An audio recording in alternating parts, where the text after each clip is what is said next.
Wala.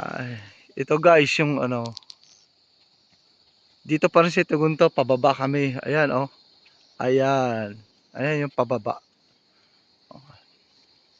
Galing kami sa pinakamataas para lang kumuha lang kami ng mauulam. Kasi nagsawa na kami sa mga galing ng bagyong mga ano, mga baboy, manok. Ngayon pumunta kami dito, may tindahan kasi dito na sari-sari store.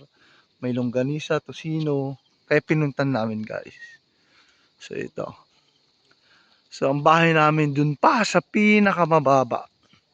Ayan, ito yung kasama ko. Ito yung mga bato oh.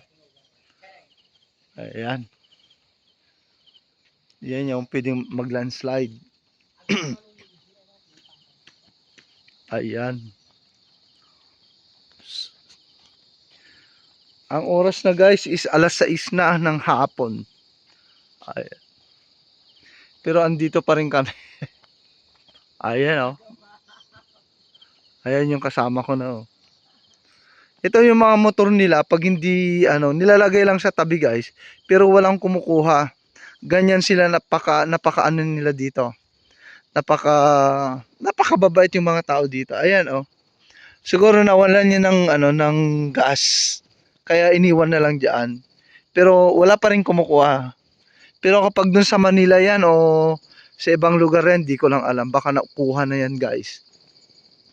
Napaka ano yung mga tao dito, napaka responsible nila, napaka kung ano talaga yung ano, hindi sila basta-basta gumagawa ng mga katarantaduhan.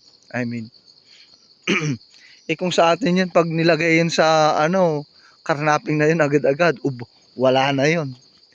Yun siguro yung motor na yun, mga ilang araw na yun. 2 araw na yata eh.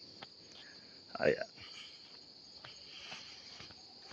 Ganito kababait ang mga tao dito. Sobrang bait nila. Ay, ito pa yung bundok. Doon pa kami sa pinakabababang bundok. Ayan, doon kami, doon. Doon pa kami, bundok na yon, yon.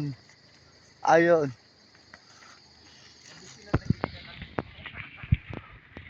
Ayan guys, doon kami guys.